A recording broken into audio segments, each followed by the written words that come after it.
មកប្រាប់បងថាបែកដូចមកហែកបេះដូងសំដីអូនសែនឆ្កងមកទ្រាំស្ដាប់នោះចប់អូនថាធុញមកបងថាមិនគួរឲ្យស្រឡាញ់អូនចង់ឲ្យបងចេញពីជីវិតអូ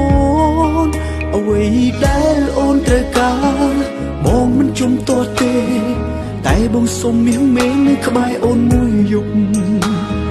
ចាប់ពីថ្ងៃស្អែកនេះបងនឹងលែងឲ្យឃើញមុខបងនឹងចេញឲ្យផុតពីជីវិតអូនចាប់ពីស្អែកនេះតទៅពើអូនលែងលំបាកទៀតហើយក៏គ្មានទៀតឡើយអ្នកនៅដើរមក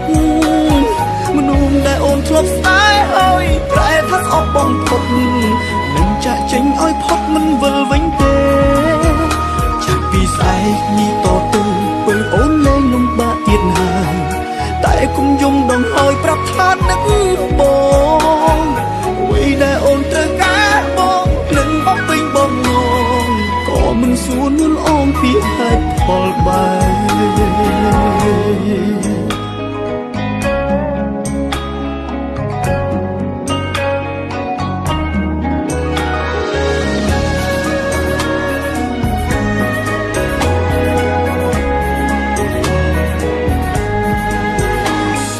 មកប្រាប់បងថាបែកដូចមកហែកបេះដូងសំដីអូនសែនឆ្កងមកទ្រាំស្ដាប់នោះចប់អូនថាធុញមកបងថាមិនគួរឲ្យស្រឡាញ់អូនចង់ឲ្យបងចេញពីជីវិតអូនអ្វីដែលអូនត្រូវការបងមិនជំទាស់ទេតែបងសុំមាសមេនៅក្បែរអូនមួយយប់ចាប់ពីថ្ងៃស្អែកនេះបងនឹងលែងឲ្យឃើញមុខ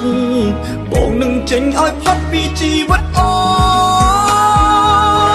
នចាប់ពីស្អែកនេះតទៅពើអូនលែងលំបាកទៀតហើយក៏គ្មានទៀតឡើយអ្នកនៅដើរមកមនុស្សដែលអូនធ្លាប់ស្ដាយហើយប្រែថាស្អប់បំផុតនឹងចាក់ចេញឲ្យផុតមិនវិលវិញទេ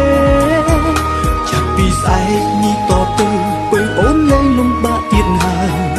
តែគុំយំដងហើយប្រាប់ថានឹកបងអ្វីដែលអូនត្រូវការបងនឹងបោះពេញបងងងក៏មិនសួរនួនអងពីហេតុផលបែចាប់ពីស្អែកនេះតទៅពើអូនលែងលំបាកទៀតហើយក៏គ្មានទៀតឡើយអ្នកនៅដើរមកមនុស្សដែលអូនធ្លាប់ស្ដាយហើយប្រែថាស្អប់បំផុតនឹងចាក់ចេញឲ្យផុតមិនវិលវិញទេចាប់ពីស្អែកនេះតទៅពើអូនលែងលំបា ថានឹក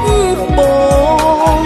អ្វីដែលអូនត្រូវការបងនឹងបំពេញបងងក៏មិនសួរនួលអងពីហេតុផលបែបក៏មិនសួរនួលអងពីហេតុផលបែប